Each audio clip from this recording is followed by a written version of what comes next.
Hi Aquarius! Welcome po sa ating channel at ito ang inyong daily Gabay Tarot reading for December 15, 2024. Please bear in mind that kung naka-resonate kayo, comment down. Kung hindi kayo naka-resonate, ibigay niyo po sa iba kasi channel reading po ito. This is for you Aquarius ngayong December 15, 2024.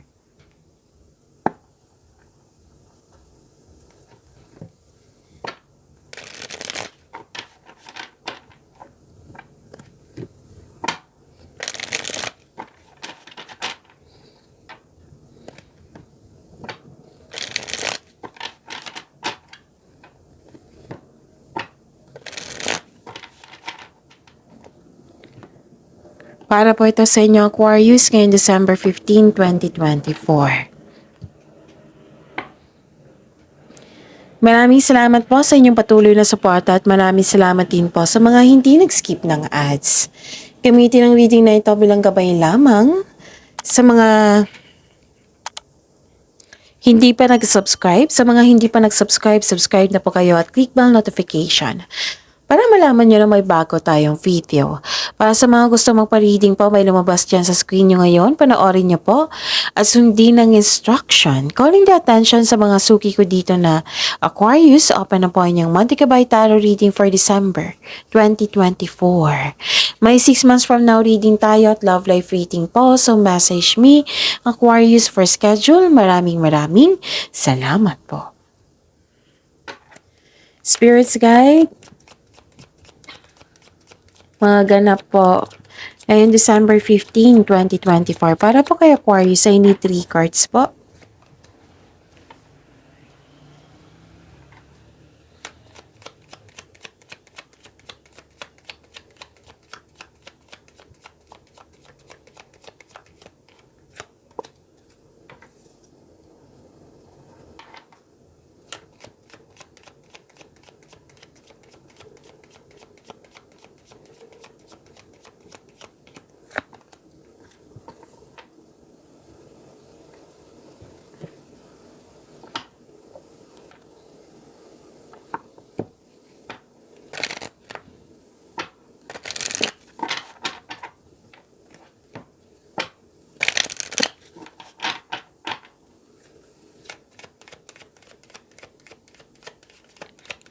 Spirits Guide, mga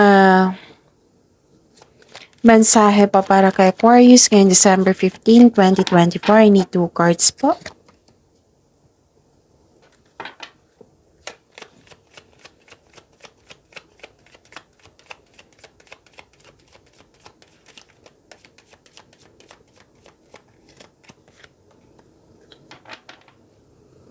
Okay.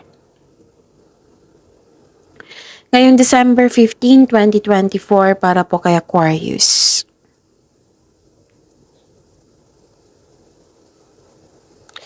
Nakikita ko dito na may kausap ka, oo, regarding sa big business, regarding sa career and finances.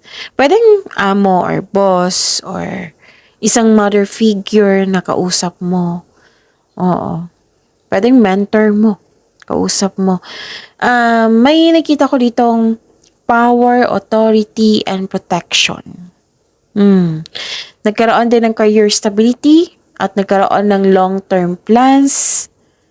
Oo, regarding sa inyong trabaho, regarding sa inyong proyekto. May dumating na opportunities po na kailangan yung magdesisyon or pumili. Okay. So, pay attention. A powerful message is being communicated to you now. So, makinig kayo sa inyong intuition kasi may powerful message po na para sa inyo. Kung hindi nyo alam kung paano mag-connect sa inyong intuition, i-search nyo po sa Google kasi maraming paraan yan on how to connect to my intuition yan. I-search nyo. So, how to connect to your intuition. Your success is now at hand. Oh, nasa iyong kamay na yung success. Allow the abundance to flow to you effortlessly. So, claim this success, claim this abundance, Aquarius.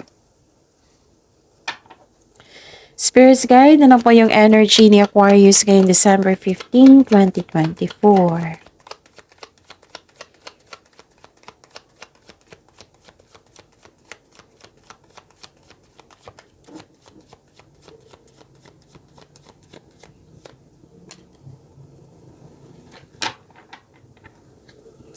The clarification of this card po.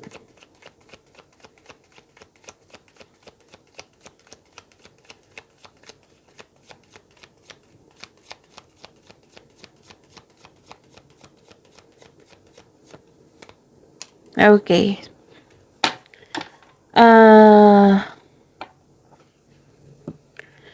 Kung may narinig kayo or may nakita kayong repeating message, meaning to say, pinupush yan ng card sa inyo kasi ngayon sa inyo hindi pa binigyan ng atensyon. Na kung maaari din po, bigyan nyo po ng solusyon at aksyon. Remember, Aquarius, at the end of the day, alam mo na ikaw lang taong may kakayahan at responsable na gumawa ng sarili mong katotohanan at kinabukasan. So, ano yung energy mo, Aquarius? Okay? Nakikita ko dito na nagkaroon po ng may concern kayo sa hindi marunong magpahalaka. Nang dahil sa kanyang ginawa, na nagkaroon ng hindi stable ang inyong emotion. Okay? Pwede din may ganap na takot o may alinlangan kang mag-take lead. Lead po, L-E-A-D, leader. Kahit nang iba ay naghihingi sa'yo ng guidance. Mag-ingat din po kayo sa communication sa isang tao. Baka kasi may masabi ka na hindi niya magustuhan. Or naging sensitive ito. So, mag-iingat lang. Or, nireject mo agad yung isang tao na gustong makipag-usap sa'yo. At saka, may nakita rin ako ditong pag-move forward, silver linings, yan yung nakikita ko dito. Nagkaroon ng hope and healing and personal growth sa araw na ito. Naka-move on ka na sa lahat ng naunos na nagdaan at tanggap mo na ang mga nangyari, pinatawad mo na sila, ang sitwasyon at higit sa lahat ang iyong sarili. So claim this hope and healing. This is a big blessings for you. Hope and healing and personal growth. This is silver linings. This is moving forward. Ang ganda. Spirits guide, career and money ni Aquarius ngayong December 15, 2024. And the clarification of this card po.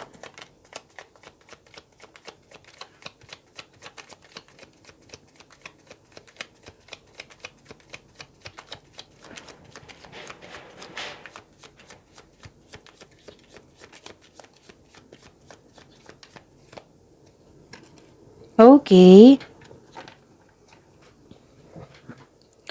So, career and money. Nakita ko dito nagkaroon ng disappointment. It might be disappointed kayo kasi may delay. Delay sa plano, delay sa paggawa ng aksyon, delay sa paggawa ng desisyon, delay sa hinihintay mo. Pwedeng ganun. Nagkaroon ng disconnection sa isang tao. Diba, lumabas siya sa inyong energy dito at dito sa career and money niyo. Lumabas siya. Nang dahil sa kanyang mga ginawa na disbalance ang inyong, yung emotion nyo, maaari. It might be this person. This person is tuto siya sa iyong desisyon or plano. Kaya nagkaroon kayo ng disconnection or tampuhan.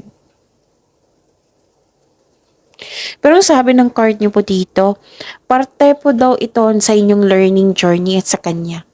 Learning journey po daw ito. So, ang kailangan niyo pong gawin dito is be still flexible at habaan ang pasensya.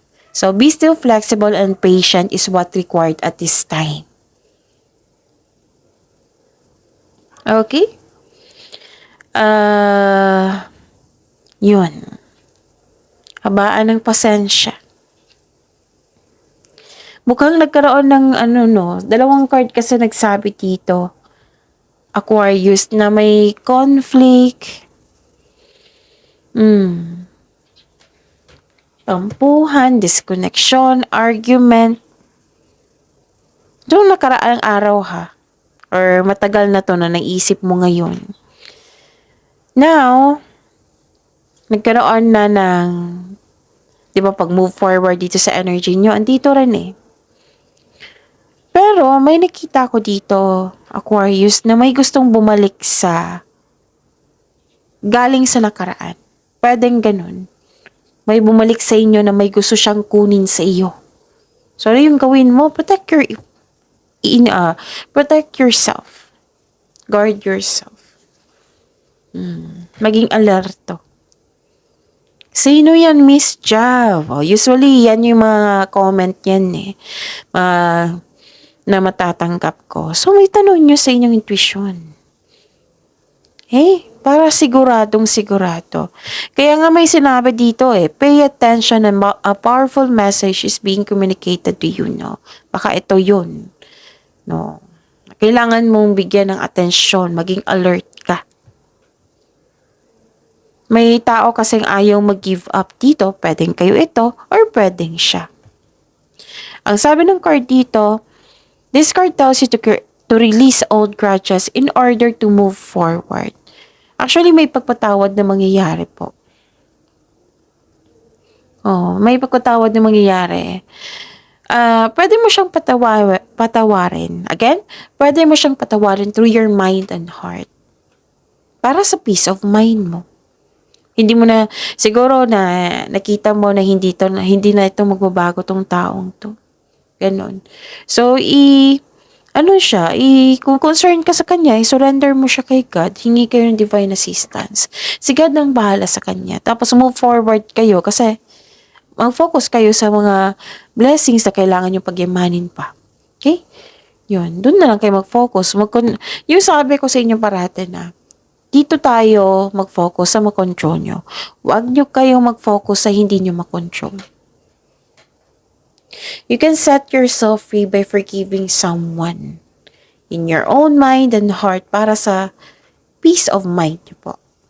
Kaya, this card advises you to accept and move forward. Forgive yourself. Yes, forgive yourself also. Okay? So, kung wala kasing mangyayaring moving forward, maging stagnant na. Nagstay kayo hanggang sa magkakaroon ng blockages para makapasok yung blessings. You have to move forward para always yan make change. Kung may nangyari na hindi mo gusto, kung may nangyari na hindi mo gusto or nagkaroon ng stagnant, kailangan yung baguhin. Make change. Like for example, example lang po ito ha. Wala namang lumabas dito. Sa example lang po talaga. Naging unhealthy na yung pag-overtime mo sa trabaho. Alam nating lahat na ang pag sobra over, hindi na yan nakakabuti sa atin. 'Di ba? So, aware tayo. Pero ikaw, yung patuloy ka pa rin.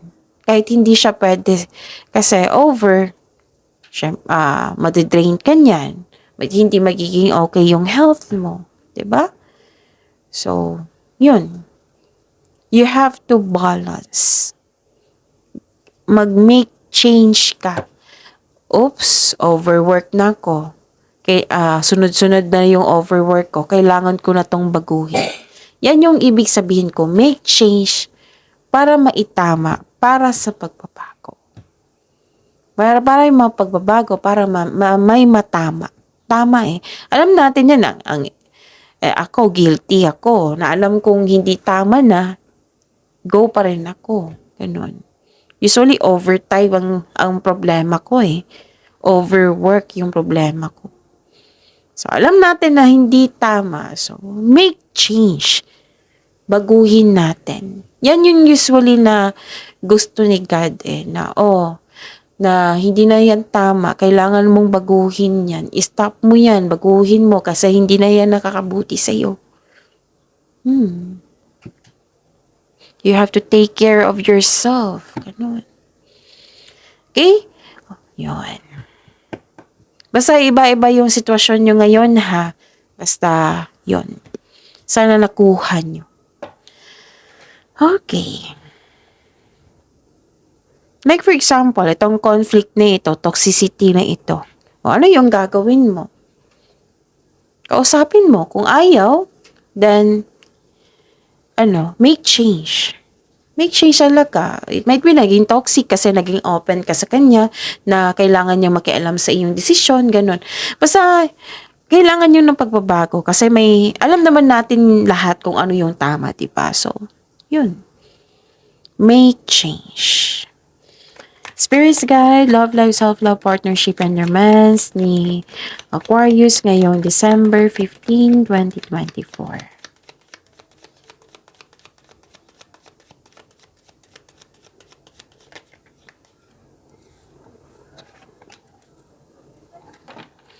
And the clarification of this card po.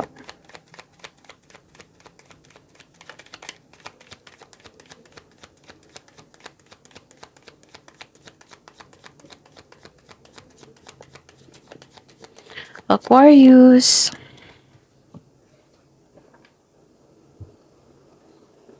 Okay. Maraming salamat po sa patuloy na tiwala at suporta sa ating channel. At maraming salamat din po sa mga hindi nag-skip ng ads. Habaan talagang pasensya kasi naging impatient kayo dito. Tapos, lack of planning nakikita ko dito. So, ano yung gawin nyo? Habaan ng pasensya at magkaroon ng konkretong plano. Okay? Naiinip ka dito. Naiinip ka. Okay. May kailangan kayong malaman eh. So, may mensahe kasi ang card dito na dahan-dahan lang magsaliksik pa. Oh, may sabi ang card dito. May hinihintay kayong tao na gumawa ng hakbang bago ka kumilos. Okay? So, kung naiinip ka, habaan ng pasensya, intindihin. Kung gagawa kayo ng desisyon kung gagawa kayo ng desisyon, basta ang nakikita ko kasi dito, lack of planning. So, ano yung gagawin mo? Pagkakaroon ng konkretong plano. Okay? Ano pa? Huwag pa daw kayo maniwala agad sa chismis. Kaya pala may mensahe dito na magsaliksik pa. Huwag pa daw kayo maniwala sa chismis. Alamin niyo muna kung totoo ba yan or hindi. Kasi may natanggap na ka na chismis tapos nawalan ka ng panatag. Uncomfortable ka eh. So alamin niyo muna first kung totoo ba yan or hindi. Kaya pala, nakikita ko dito, di ba, sabi ko kanina, na may lack of planning. So, 2 card na po nagsabi dito na magkaroon ng wastong plano. Huwag kayong magmadali. Wastong plano ay kailangan dito. Okay? Huwag mo daw kayong magpabaya. Sabi ng card. 2 card na nagsabi dito, huwag kayong magpabaya. Oo. Tapos, may concern kayo sa isang tao na pwedeng bata pa sa inyo or bata ito or kumikilos na parang bata. Nagrereklamo siya tungkol sa kanyang responsibilidad kaysa gawin niya. Yung may task siya or responsibilidad, mas nauna yung reklamo kaysa bibigyan mo niya ng aksyon. Yan yung concern mo sa isang tao. So yun 2 card na po nagsabi dito. Konkretong plano, wag magmadali. Alamin niyo muna kung totoo ba yan or hindi. Bago kayo mag-react. Tapos mag-ingat din kayo sa paggawa ng plano, syempre. Mag-ingat din kayo sa pakikipag-usap sa taong ito kasi maaring maging sensitive ito eh. Kasi may immature talaga dito na tao na concern mo. Okay, yun. Pagyamanin niyo po yung blessings na binigay sa inyo, Aquarius. See you tomorrow. Please like, subscribe, and click po button for notification para updated po kayo sa daily tarot reading natin. Maraming salamat.